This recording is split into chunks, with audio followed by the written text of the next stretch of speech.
Okay, let's get started. Hello, everyone, and welcome to our second webinar on 3C's AI for small business.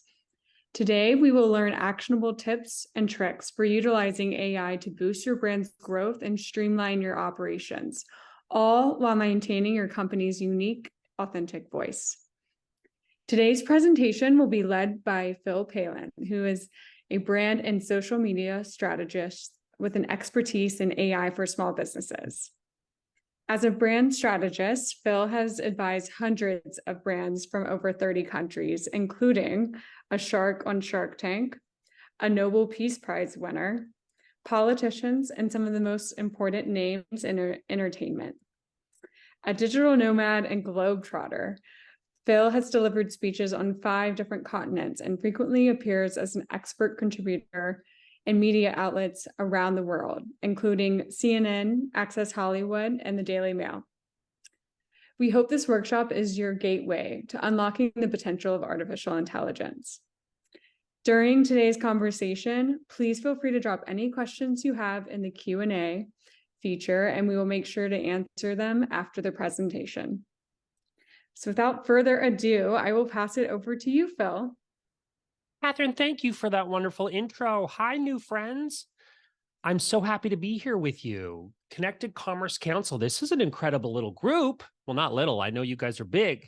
And I'm just so honored to get to spend a few minutes with you today, not only sharing some ideas and opinions in this rapidly developing world of AI, but also really to just be a resource here for you to answer your questions as specific as possible, for your businesses and your projects that you're working on. I'll kick off this presentation and tell you just very quickly about myself. I'm a brand strategist. Catherine, thank you for that wonderful intro. Really, my job for over 10 years has been to help people and companies position, build, and promote their brands. Personal branding is really my specialty, but even then, I've worked on many, many startups and global corporations, and I really love my job. And I have to say, in 12 years, 365 clients in 34 countries, nothing has shaken up my industry quite like the last 6 or 7 months, specifically artificial intelligence. And I think how I feel about this, the general sentiment is that this is a really overwhelming topic. What you might be learning or discovering on Twitter or X a week ago is different than, what you'll read today. And it's different than what you'll read tomorrow. In fact, there's a whole saga going on right now. Sam Altman, who was the CEO of OpenAI, was fired. Then he was trying to be rehired over the weekend. And it's just a whole drama. It's going to make for a great Netflix show at some point. But this is a very overwhelming space right now. It's very hard to keep up. In fact, a lot of the content out there right now about AI is designed to stress you out, like some of these tweets that I'm showing you on the screen. So I just want to tell you right up front, from the beginning, that I really aim to be the antithesis of this. I'm not going to stress you out today.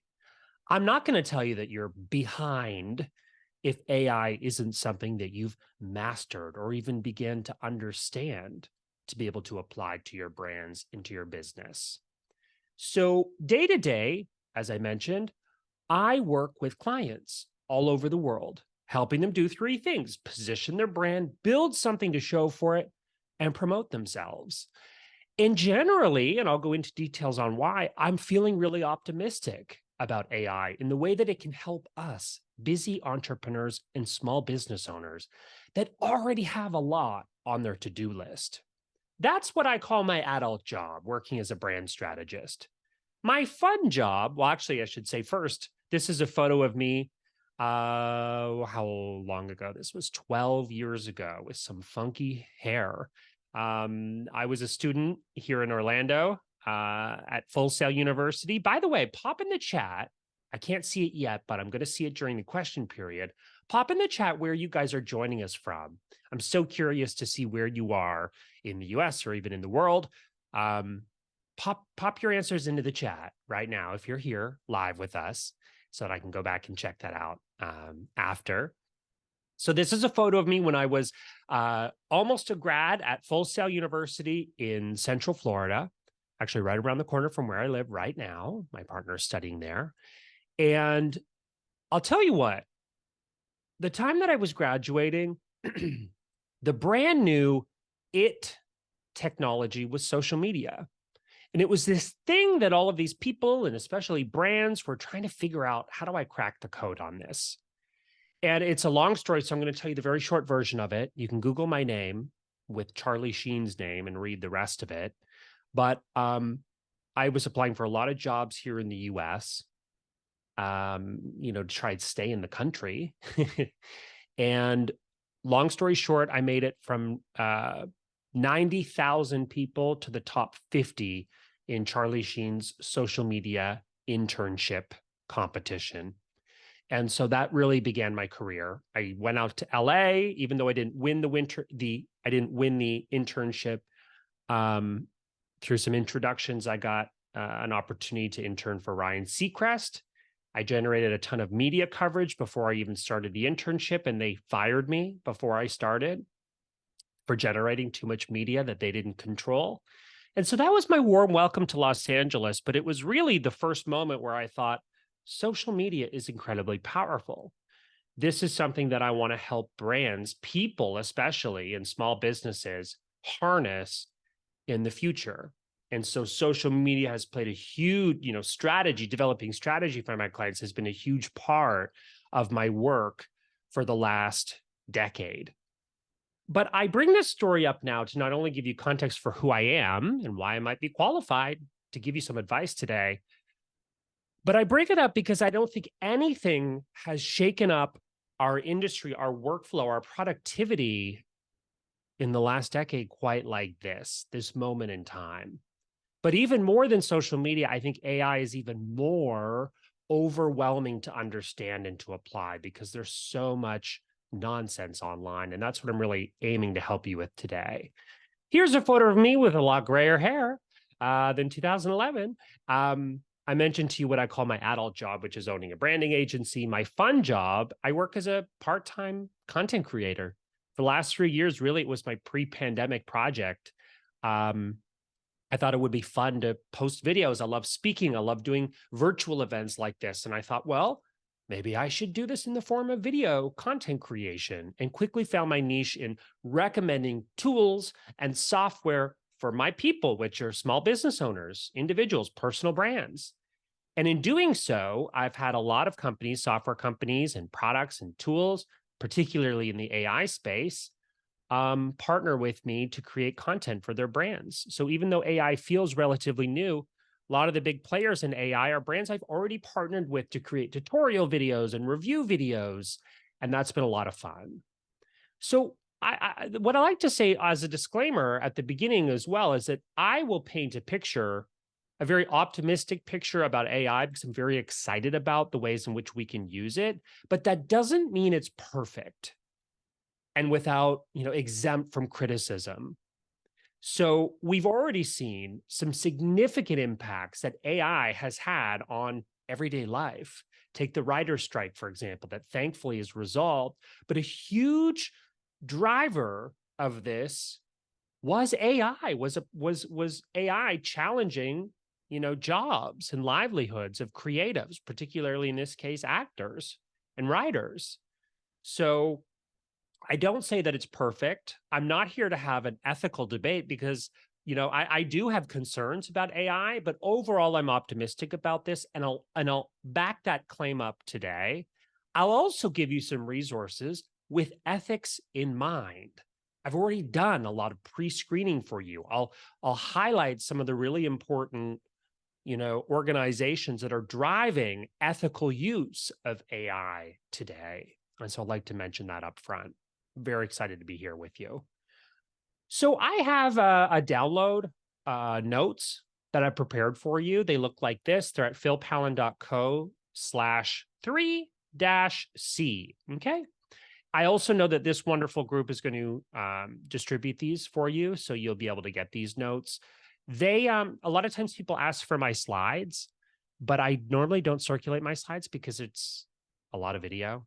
And so if you look at the slides, it doesn't give you a lot of information. That's why I've condensed them down into this kind of 2-pager that summarizes all of the content that I'll give you today and more, and more. And so that link is down in the corner. I'll leave it in the bottom right for the most of the presentation, but I think they're also going to email them to you. You don't have to email opt into this or anything. I should also mention philpallen.co/freebies has a lot of free ebooks and worksheets, mostly related to branding. I have a ebook there called 100 Evergreen Content Ideas that has been downloaded over 25,000 times. I have a brand positioning worksheet. There's, I think, 10 different freebies on there that you guys are welcome to also sign up and use as you position and build and grow your own brands. So that's the notes. If you want to connect, I would love to connect with you. LinkedIn is a great place. Instagram is a place that I post and update day to day. And then YouTube, as I mentioned, I typically post. Right now I'm posting 1 video a week because I just signed a book deal. Don't tell anyone because it hasn't been announced, but I just signed a book deal with a major publisher to write their first book on AI for small business. So I'm kind of busy. Normally I would post 2 videos a week, but I'm scaling down to 1 until that book is finished. That's enough about me. I don't want to talk about myself anymore. I want to talk about you. And I want to talk about AI and how you can use AI to grow your business. I love this quote from a professor at MIT. He says, we're at the start of another productivity revolution, generative AI. It's producing things that we didn't have before. Why didn't we have these things before? Because AI can simply compute information much faster than humans can. This is a study from Goldman Sachs. When I discovered this study and what it was saying, I had a really positive reaction to this. And the study reports that, yes, AI could potentially replace 7% of the current US employment, but it can complement 63% of the US workforce. And the remaining 30% is completely unaffected by AI automation. I don't know about you, but those stats are really exciting. 63% of us are going to benefit or have AI complement our day-to-day. And I'll kind of highlight on what I think my thesis is on AI and my thesis in today's presentation. And it's that I think AI allows all of us to complement or to focus on doing more human things, like being more creative as a result of generative AI. You'll see some images that we create in a little bit. I think 7% of the workforce are probably doing administrative or entry-level or data entry type jobs that, simply put or blatantly put, are better done by technology. And so my hope is that even that 7%, right, that gets replaced, my hope is that that makes it more room for them to be doing more fulfilling work, human work, creative work, work that draws on human experience that AI will never be able to do. And so this study, the results of it, I found particularly exciting, even though there's lots of doom sentiment when it comes to AI right now. If AI was so good, then I wouldn't be here giving you this presentation. We could simply type into ChatGPT, which I'm doing right now, act as if you're a brand strategist presenting in front of an audience about the merits of AI, explain how AI can streamline business functions, and include examples.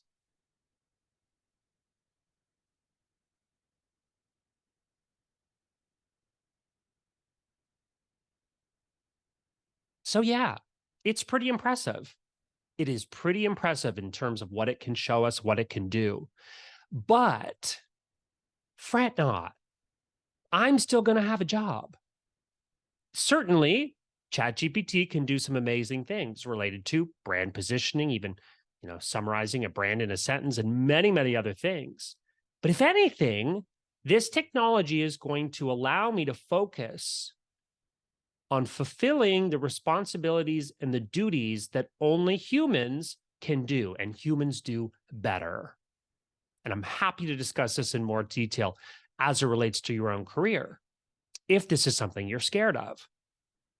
I really think, and I felt in the last few months that, wow, this technology is actually allowing me to focus on doing the things that I enjoy and the areas where I make the highest impact. I love this Instagram carousel that I saw recently. It was funny. It talks about if your social media posts, or your web copy sounds like this, unleash the power of, unlock, these terms. There's a good chance that we're already on to the fact that you used generative AI or ChatGPT to create it. Keep in mind, the public has only had, general access to ChatGPT since March. And so even in that short amount of time, we know that Google's already developed the technology to identify what's been written by AI and what hasn't. We can always, all of us have instances of seeing copy that we know the person who posted didn't write. And so really, I think even though the technology is out there and is widely accessible, humans aren't dumb. And now it's important, even if you're using this technology, to learn even the basics of how you train the technology to sound like you, which we can talk about. What does this mean? Does this mean that we all have to become prompt engineers? Do we all need to learn the intricate science of crafting the perfect prompt? I don't think so. And this article from the Harvard Business Review agrees with me. It says that actually the future isn't prompt engineering. There's a lot of buzz around that now. I'm sure you've seen it before. Salaries of $900,000 for engineers being hired at all the major corporations, prompt engineers specifically. But this article highlights something that I think is maybe one of the most important takeaways for you today. And it's that writing the perfect prompt is not the be all end all, but instead it's problem formulation, the ability to identify, analyze, and delineate problems. Even when I'm presenting on social media or brand strategy, I'm often talking about how technology will continue to evolve. The social media platforms that we talk about today are going to be different than the ones we talked about a decade ago, and they're going to be different than the ones we talk about in a decade. The technology will always change, but human connection is the one thing that won't. And that's what we're using this technology for. It sticks if it augments or it complements how humans interact and connect and live their daily lives, right? And so what we need to be focused on as busy entrepreneurs and small business owners, we need to be focused on this: problem formulation, the ability to identify, analyze, and delineate problems. So what I really want to do now is give you some tangible ideas on how to do that. So what I'm showing you on the screen is my own timesheet. I own my own business, so why would I need to track my time? I don't have to track my time to get paid, but I still track my time, even when it comes to 5 minutes to write an email, or 3 minutes to do this on a client project or even on my own project. And what I do to track my time, I use a program called EverHour. There's a few others that I'll give you in the notes that you can download. The reason I track my time is so that I can look at my timesheet at the end of the week and understand where my time went. Where did my time go? So let's take this week, for example.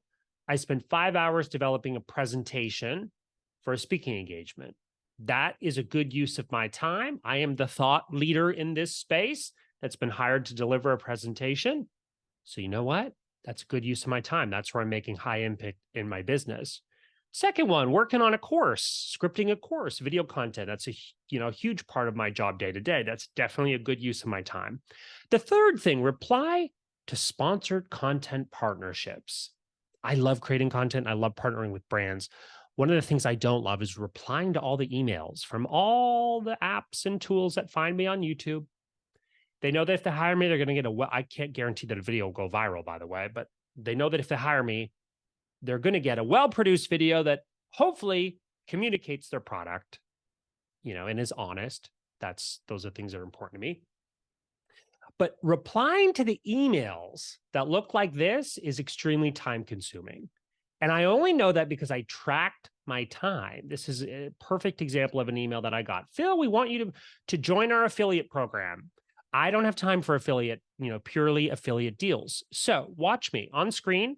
I'm using an email platform, a plugin called Ellie.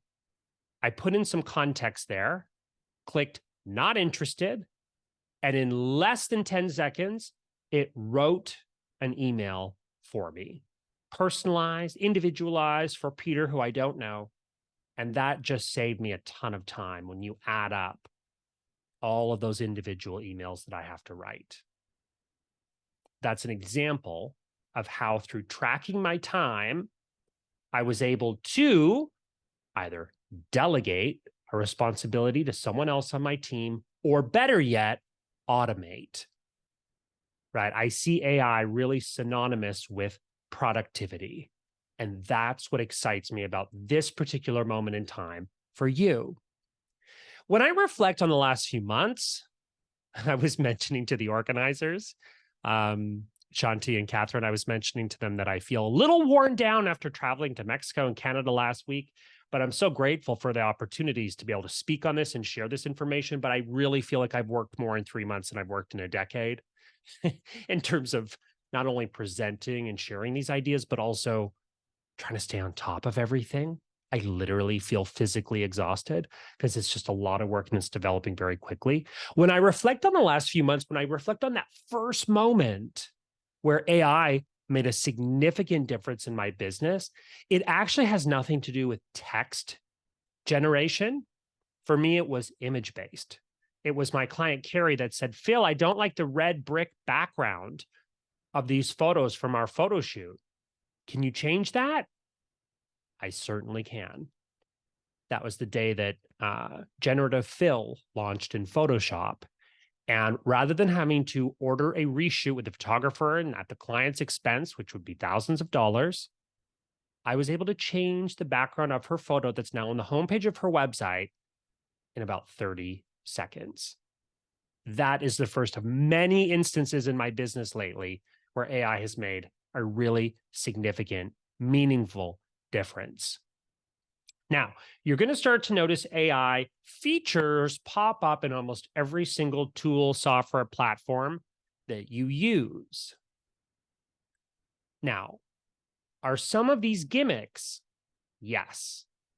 A lot of tools and platforms are quickly incorporating AI features to grab your attention and sell you and to be relevant. And so I ask you today to be discerning when it comes to which software and platform and tools are actually doing this in a meaningful way. One that I don't have in my presentation, but that I absolutely love is Grammarly. I think Grammarly is an incredible platform that has incorporated AI in a meaningful way.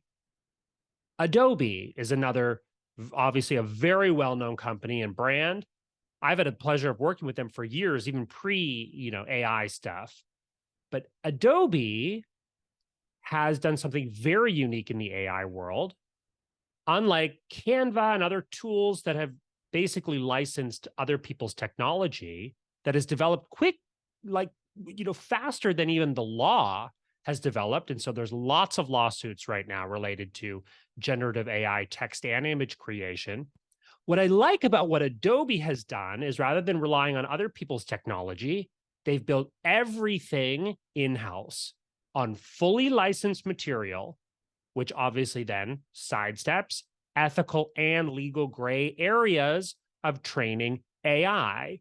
If we have any creatives on this call, anyone that is a creative, a graphic designer, an artist, you should be rightfully concerned about generative AI and technology that exists that could be sourcing your images without permission. That is hugely concerning for me as someone who employs creatives all around the world as a service, and as a creative myself, I find it really concerning that technology exists, that's being built on, quite frankly, technology that is not following necessarily the law. So I'm a huge proponent of what Adobe has done, even though they've been slower to market than other tools. Adobe has built the technology that they use responsibly. And that is extremely important nowadays, that you not only jump on these tools to try them out and use them for yourself, but you need to do this, my hope is, responsibly.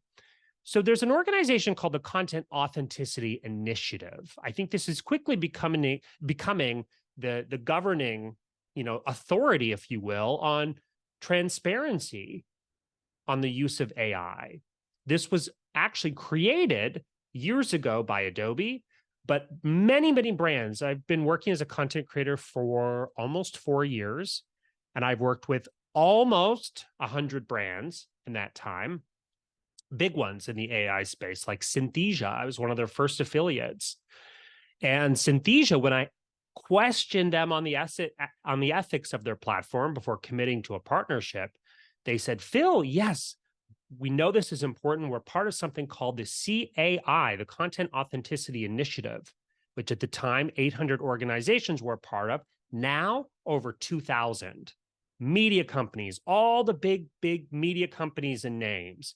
If you're ever unsure of software or a company that you want to do business with or you want to support, you want to make sure that they're using AI responsibly. If they're part of the Authenticity Initiative, then that means they have to report on exactly how they're using it. They need to be clear on their values. And Adobe specifically has developed a really unique technology called content credentials, which means anything that's generated by AI actually shows you the history and the transparency of that image created, including sourced work, so that artists retain credit. And that is super important to me and many other people in the creative world. So Content Authenticity Initiative, I know it's not the most exciting thing in the world, but I always like to mention this because I think it's really, really important. So let's talk about some of the generative AI tools that you could use starting today. I like to just have to give a little ethics disclaimer up front. Now we get to have fun creating. I mentioned earlier that I'm excited about the way that generative AI is allowing creatives to be even more creative. And a way that I'm experiencing this for myself, I'll give an example. So let's take a hypothetical example. Let's say I am wanting to create an image that I can't find a stock photo for. I'm trying to make a cake out of an airplane cake out of chocolate and marshmallows. Tried to source that image on Adobe Stock, couldn't find it. Or on any stock website. So instead, I can use generative AI. This is Firefly, Adobe Firefly Image 2 model. The prompt is an airplane made from chocolate and marshmallows with confetti, very specific, doesn't exist. Here on the right-hand side, I'm showing you some of the controls. And voila, in seconds, using this technology, I was able to create exactly what I was looking for, but it gets better. What if I have the stock photo I just showed you as a reference photo? I want to use chocolate-covered marshmallows. I can now, this technology is developing so quickly. This was just announced last month at Adobe Max. The ability to upload a reference image. If you're trying to create something that references something very specific, you can see on the right-hand side, I have all of these controls. I can make a photo, I can make art, I can decide on the visual intensity, the strength. I can even exclude specific things from an image that I'm creating. When I say this technology is allowing creatives to be more creative, we are thinking and we are creating in brand new ways.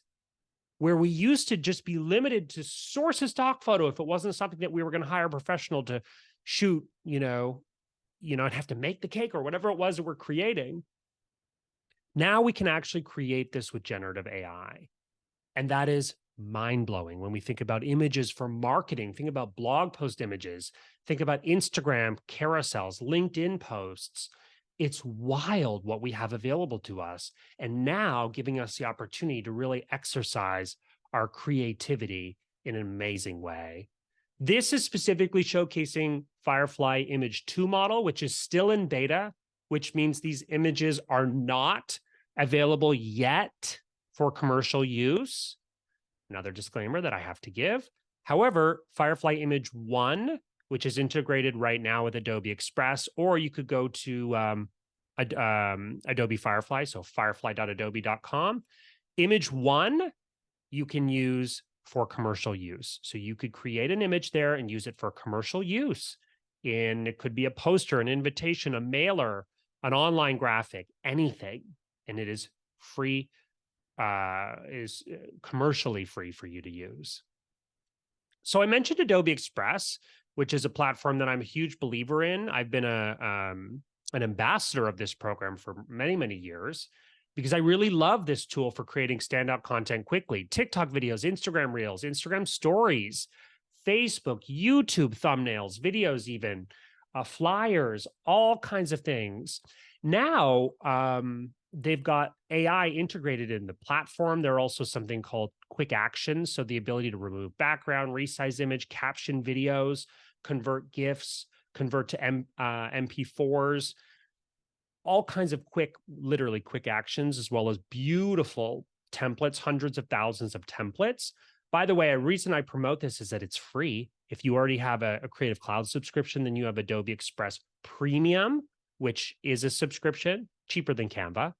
But you can also use the free version of Express, and that's going to give you lots of functionality. I'm a huge believer in tools that are free, okay, or freemium. Maybe you start using them for free, and then you decide to join a subscription when it's worth your while. We talked about AI tools powered by Adobe Firefly. Let me show you generative fill in action. Take this cake. I'm all about, can you tell it's like almost lunchtime? I'm all about desserts right now. Let's say I want to get rid of these mugs in the background. Okay, highlighted them, adjusted the brush size. In this case, like most AI tools, you can leave the prompt blank. I do that when I'm trying to remove something. I let the AI work its magic to identify, okay, we can tell, what he wants to remove, just like that. In a second, pretty much. That tool has made it possible for me to eliminate something in an image rather than having to reshoot or resize. Again, some more AI tools. I won't go through all of them today. Text effects is a really unique one for Adobe. That's a lot of fun. Create literal text from textures and such that you specify by text. Finally, text to template. So let's say you're not sure about a design, but you can put into words what it is you're looking for. So I'm putting here an invitation to our 10th anniversary party for Bodea. Let's just make up a name. Let's say that it is a global airline. We'll click generate. We'll give this a second. Let's see what it can actually create for us simply based on text.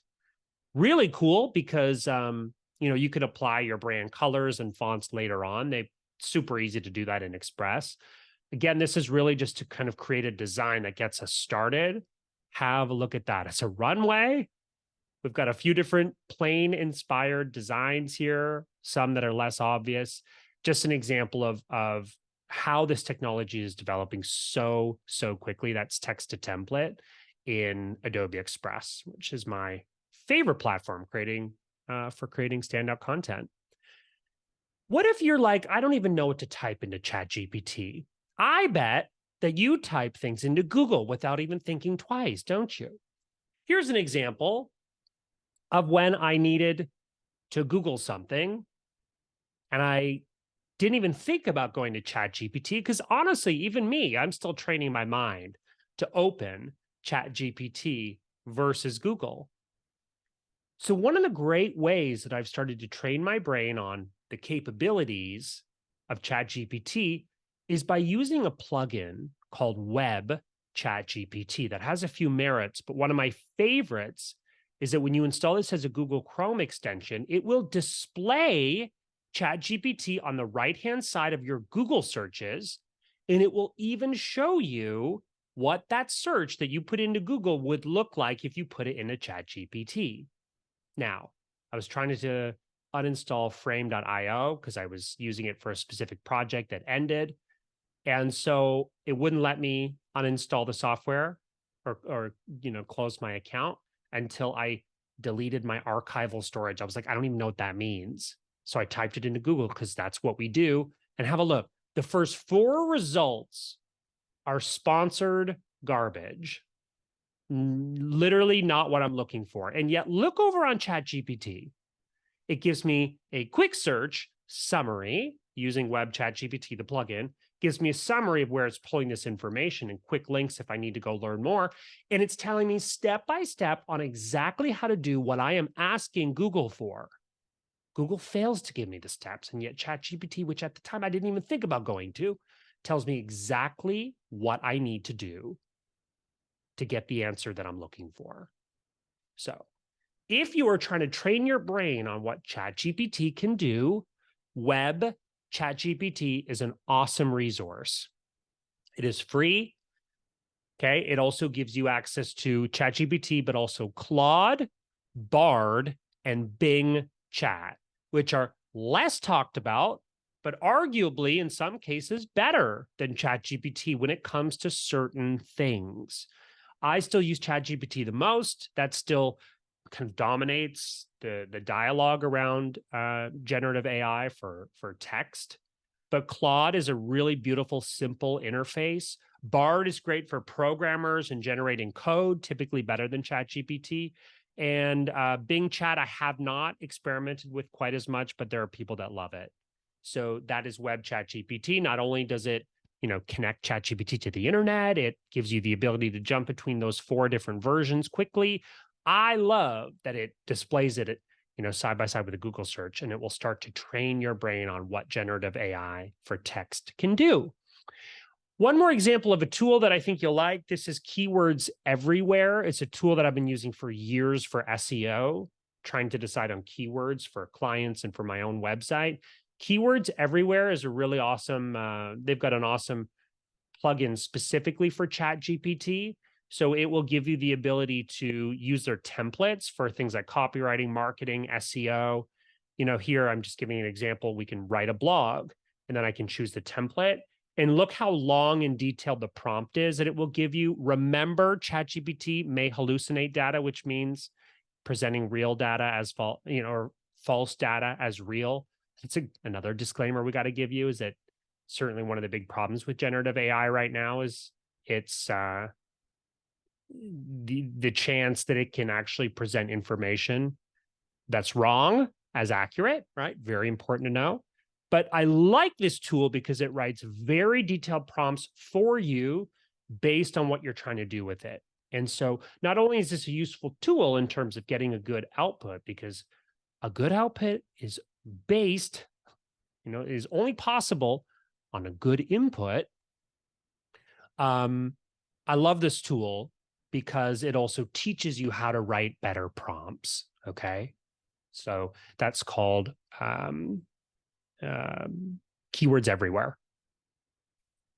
And it's a specific tool for prompt templates. This is, for business owners, this is a blog post I published recently that has 25 copy and paste ChatGPT prompts. Well, it doesn't have to be just for ChatGPT. It could be for anything. You're welcome to hop over to my blog and try those out. Those are ones I've tried myself. Finally, for tools, well, not finally, because I still have a few more. I love tools, if you can't tell. If you guys are comfortable using Slack instead of, let's say, going over to ChatGPT, I love this tool called Sidekick by a brand called Jigsaw, and they give you free GPT-4 access directly in Slack. So it's called Sidekick. You install it on your Slack as an app, and you can use ChatGPT for free directly from Slack. You can also use it as your sidekick. You can also use it as your assistant, and it's awesome for giving you reminders if you don't reply to certain things, gathering information. It's got, some really good integrations with Salesforce and others. Super awesome tool. It's free. Okay, let's talk about what's really important. I'm not trying to overwhelm you with tools. I'm just trying to give you what might get you started and put you at ease with all this stuff. Nothing is more important than asking yourself these series of questions. What is it you love to do? What is it you love to do? When I look at that timesheet of yours, you were to highlight everything in yellow. These are the things I love doing. I'm going to say, great. Keep doing those things. I'm then going to ask you, tell me what you do not love doing as part of your job. Really take the time to identify, what is it you do not love to do? Using that information, what on your to-do list could we automate? What could we automate? Finally, how do you make the highest impact in your business? What specifically do you do with your time that leads to sales, that leads to impact? You define whatever impact means for you, right? I've got a team, I've got a small business. The better we do as a business, the more opportunities I give my team and I also get for myself. So it's very important to me that I spend my time as a business owner, that I spend my time making high impact combined with the things I love to do. We're at a really exciting time right now where the things you don't do can likely be automated with the help of AI. Probably not everything, but there sure is a lot of tools out there that can help you. Okay. So let's go through some of those tools. I'm going to review some of the ones that I've mentioned. These are also summarized in the notes. When it comes to free tools or freemium tools, typically these tools will obviously have a subscription upgrade because that's how they make money. They're a business. But a lot of them have freemium, which means you can try it out or you can use it for free. Adobe Express and Adobe Firefly, which I demonstrated both of them in action. I love these platforms for marketers and content creators. Sidekick, that's free ChatGPT 4.0 access in Slack. That's pretty awesome. Claude is an alternative to ChatGPT. I also mentioned Bard. Bard is by Google. I didn't mention that. I should have. Another alternative. ChatGPT integrations. I mean, there's so many of them and they're awesome, but my favorites are Web ChatGPT. That's the one I demonstrated. And then prompt templates by Keywords Everywhere. That should say everywhere, not anywhere. Oops. Premium tools, AnyWord for copywriting. Okay, so these, I should say premium tools, these ones you have to pay for. But a lot of times, and I wouldn't recommend them if I didn't think they were great, a lot of times when they have a subscription that's worth paying, you're saving a lot of money by using a specific platform or tool for these purposes. So you can still use ChatGPT and other generative AI tools for example, copywriting. But the reason I love AnyWord specifically, after trying many tools in this job, I love AnyWord specifically because they have something called a performance index. Okay, and you see it there in the example, 92 out of 100. That's scoring specific copy on performance potential. And so I love that this tool gives a quantitative measurement on performance potential for copy. It'll tell you what that score is based on. It'll highlight the benefits of your brand, talking points, brand rules, your target audience by age and by gender.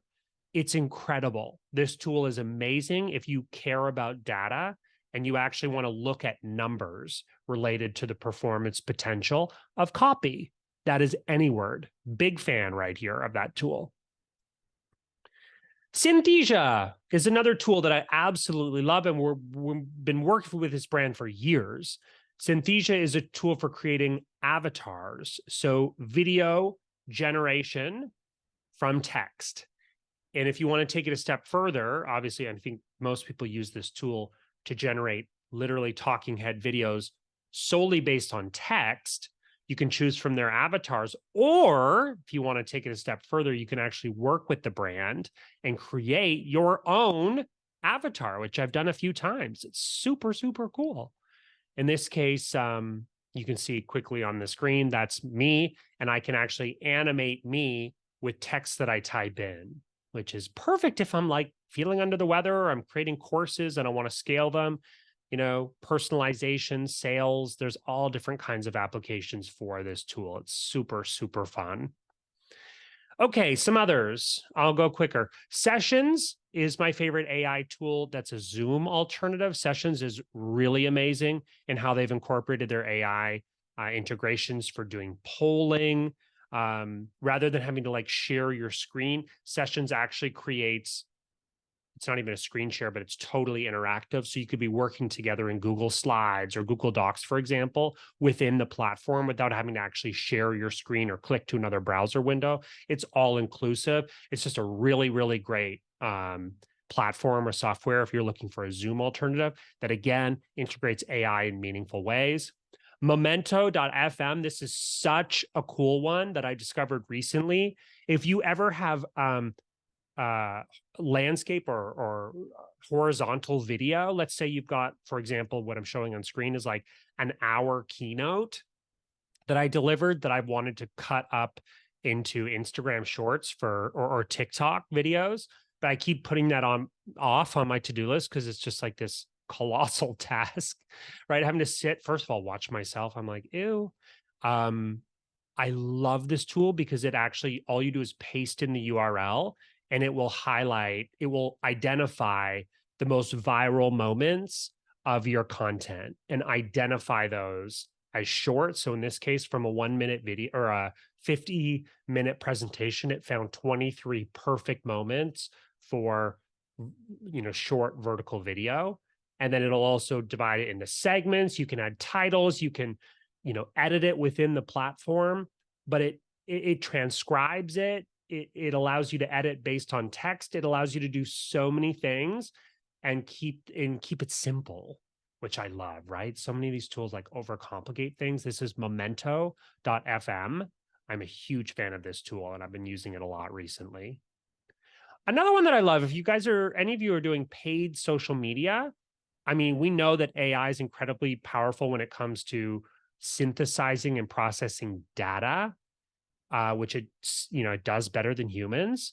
Otis is a really cool tool if you want some power behind your paid social campaigns. So all you have to do with Otis in one single portal is provide your creative. So photos or videos. For ads, that's the one thing it can't do, but it does everything else. So you could literally upload some photos and some videos that you want to use for advertising. And Otis, you just choose your platforms, Instagram, Facebook, Google, all from one campaign. You just choose what platforms you want. Otis will automatically resize, rejig all of that creative and actually recommend ad copy using generative AI for that creative. And then it will report on performance, and you can then make adjustments and let Otis actually make all of those adjustments for you. It's really incredible. Otis is awesome because for so many small businesses, paid social is like this huge hurdle. So if you're looking for a tool that helps you do that, big fan of Otis. I told you guys I'm a tool guy. Descript for video editing. This one I don't use myself, but I know it's very, very popular with creators and marketers. So I recommended it. Great for video editing. You can edit video by deleting text. So it also transcribes a video and allows you to edit. I think that they were one of the first to market in terms of using this kind of text editing format that a lot of the companies are adopting now. That's a good one. Very popular.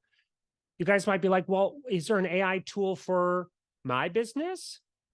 There's a website called There's an AI for that. So for example, let's say I wanted to find an AI tool to help me with contracts. I typed in that keyword, and this website is my secret ingredient. You're welcome for finding an AI tool that might help you in your business solely based on a keyword.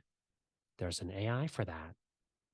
So I want to save enough time for questions. I'm sure you guys have some really good questions. Let's spend the remaining time that we have answering those.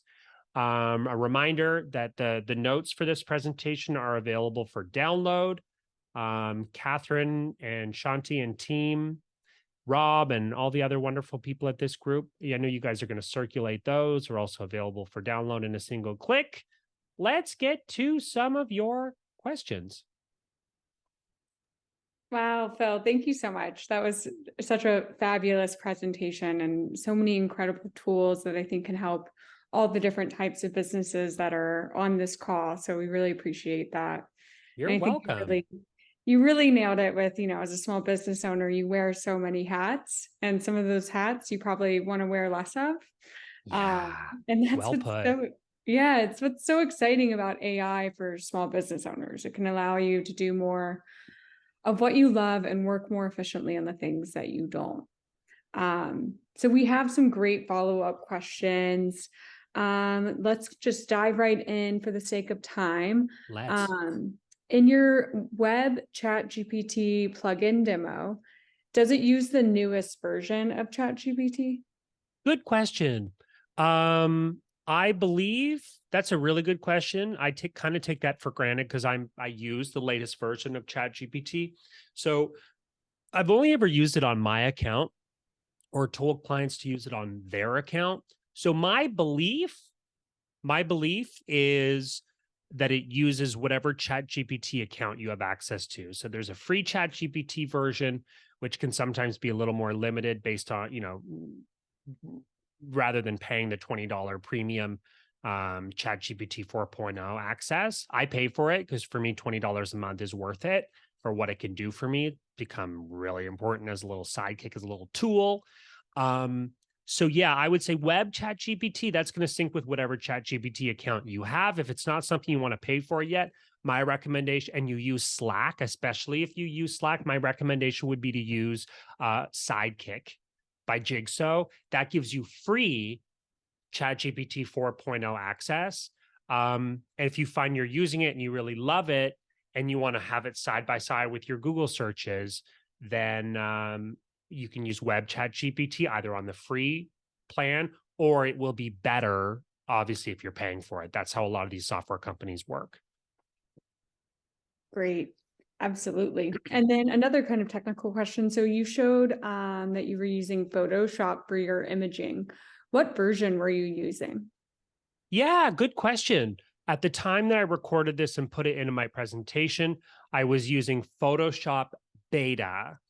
Adobe allows you, if you have Creative Cloud, Adobe allows you to download the beta version of their flagship apps. However, the good news is that Generative Fill or Generative Expand, which are the two most popular AI integrations into Photoshop, those are now available in the main software. So you don't have to download. I know it looks kind of weird, little badge, like it's everyone's used to it being blue. In my presentation, it was white. Now you don't have to worry about downloading the beta version, although it is kind of fun to have the beta version of Photoshop. I have them side by side, and the beta version will normally have a few little hidden tricks in it of things that you can try. Right now, a lot of AI tools, Adobe, like many other tech companies, are heavily leaning into AI for efficiency and for creativity and image creation, as we saw in this presentation. But certainly to use the feature that I used today, which was Generative Fill, all you need is Photoshop. Awesome. These are Awesome. really good questions, by the way. I'm impressed. These mean people are paying attention. I'm quite Yeah, we have impressed. another similar one. Will the video editing AI tools you showed integrate with Camtasia, or are those separate platforms? Video editing with AI. So if it were me editing video wanting to use AI, I would use either Adobe Premiere. I would use Adobe Premiere because I have Creative Cloud. If I didn't have Creative Cloud or I wasn't looking for an Adobe solution for video editing, I might use Descript. I find Descript kind of expensive. That's why I don't have the subscription. It's cool, but it's expensive, so I don't use it. I recommend it if that's all someone wants. But now the ability to edit by text exists in Premiere Pro. So for me, I do it in Adobe Premiere Pro. If you don't use the Adobe tools or you don't have Creative Cloud and you want just video editing by text, then I would recommend Descript. But their freemium tool is not great. I mean, I can't remember what the limitations are, but they try to get you to pay pretty quick.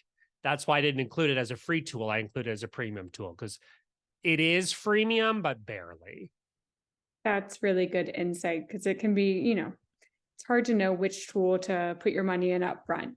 Exactly. Exactly. One question we had earlier on is, your social media page is so great. Someone was wondering, is it easy to use AI for your social media page? Oh, yes. Yes, it is. I've got to say, my priority when it comes to social media is showing up on YouTube. YouTube for me is work, right? And so I show up for YouTube like I would show up in the office and for my clients. Instagram for me is a little more rooted in like social media. For me, it's a little more rooted in staying, on my audience's radar and even on my friends' radar. It's kind of intermixed for me. Instagram is really social, and I love that. But certainly, I prioritize platforms like YouTube that are work for me. But AI is quickly changing how we do all of these things, even as simple as removing a background on a photo, which I do in Adobe Express. I've tried other tools like Canva. I like Express because it gives me additional controls over that. So I think in Canva, single click, remove the background, done. But a lot of times it doesn't remove the background properly. In Express, I like that I can actually control the amount of the background that's removed. And also if something is removed that I want to keep, I can actually key that out. I can actually draw it in with a brush and keep it. So just in Adobe style, it gives you more control, more creative control over what you're trying to accomplish.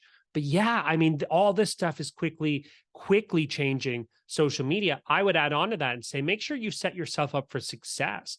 Don't put a ton of pressure on yourself with how you show up. Listen, I'm totally inspired by photographers and visual creatives. I follow a ton of them on social media because I love their content, but I'm not one of them. I'm not a photographer. That's why you don't see a ton of photography on my Instagram. Like, I am a thinker. I am an explainer. I'm a tool trier, and so I have positioned my social media to really focus on the things that I enjoy doing and the things that I do well. We come back to these questions that I left with you, very similar questions, which is, where do you make highest impact? If someone was describing you, what words would they use to describe you? I know for a fact people would say, Phil always has a tool for something. Hopefully they wouldn't describe me as a tool, but they would say, he's got a tool for this, or, he recommended this platform that I tried out, etc. Like, that's what I love doing. And so I've really built a brand around what I love doing. And because I love doing it, I become better at it day to day. And I want everyone on this call to be thinking about how they can do that for their own business. Absolutely. That's great. And I think, just you showing how you changed the red brick to white brick. I mean, that used to take hours and hours, and now you can do it in seconds. I remember It's doing that wild. myself. Me too. Yeah. Or having to draw around blonde hair was always the hardest. Like, how do you get blonde hair out of a background? It's almost impossible. And now it's, again, it's an example of how we let technology do what it can do better than humans, but it doesn't stop there. Everyone's freaking out over lost jobs. We let the technology do what it can do better than humans to free up time for humans to do what only humans are capable of doing and doing well. That's the part of this that excites me. Me too. Okay, next up, many of the tools and processes that you shared deal with content. What about a simple focus on targeting specific demographics in a specific geography? So you got that? Yeah. I'm trying to remember. Of course, I'm not remembering the name of the tool that I've used or recommended. If there's a way that I can follow up with you, if you could reach out to me on LinkedIn, I think I just have cold brain fog, but there's a specific tool that I often forget the name of that is amazing for US based demographics. It's split up the US by 60 regions based on demographics. And it's a really, really cool tool for getting insights on qualitative features of a specific demographic. I just can't remember the name of it. So that person should send me a message on LinkedIn and say, hey, I'm the one that asked about demographics. That tool, to my best knowledge, or the last time I used it, doesn't use AI. But so my first answer would be use this tool that I can't remember the name of that you're going to message me and I'll say the name of it. The second would be there's an AI for that and type in demographics or targeting. as your keyword and see what comes up and have a little peruse around what exists. Awesome. Okay, let's see. We have time for one more. What is the best way to build a brand in a space that's not normally known for? I am especially excited by someone building a brand in an industry or a space that it's not known for, because that increases the likelihood that you're going to stand out. When I started my career in 2011, very few people were talking about personal branding. And the only reason I started a business or a brand rooted in personal branding is because I met 3 people who needed help with marketing that couldn't afford to hire an agency or a company to do it because they couldn't afford it. So my first 3 clients were a makeup artist, a jewelry designer, and a real estate agent. And that was how I started my career, helping individuals and people with businesses built around their name and their knowledge and their expertise. So my advice, I guess, would more or less be in the form of encouragement to build a brand, even if it's not something you see a ton of out there. That doesn't mean that there isn't room for you and room for you to grow quickly. I think part of how I was able to launch my own business and my brand and my reputation, all those words are kind of synonymous. I was able to do it fairly quickly because there were fewer people doing it. Now there's a ton of people doing it, and that's okay. So I say go for it. I say go for it. And I would just remind you that branding is really an art and a science. Art in the fact that there are some creative components of this that you'll need to, work on: photography, brand identity, website. But a science in that regardless of industry, you can follow the same process, which is a lot of what I talk about in my own content: positioning your brand, building something to show for it, then sticking a for sale sign out front of that house and taking it to market. Yeah, I would say go and do it. That sounds very, very exciting. I love that. And maybe back to your earlier slide, ask yourself, what do you love? What do you love? What do you love? That was so perfectly said. Well, we are at time. And if you have any other questions, please feel free to email me at Catherine@theconnectedcouncil.org. And after this call, I'll be sharing an email recap with the recording, Phil's notes, and his contact page on his website, and the link to his freebies. Phil, thank you so much for speaking today. And thank you all for joining us. We really, really enjoyed it. We will be resuming these webinars in the new year. And so if there's a topic that you'd like me to cover, please let us know. And then if I don't see you guys until then, I hope everyone has a very, very happy Thanksgiving and holiday season. Thank you all. My pleasure. Thank you, guys. Thank you so much. Great to meet you. And thanks to Connected Commerce Council. Appreciate it. Thank you.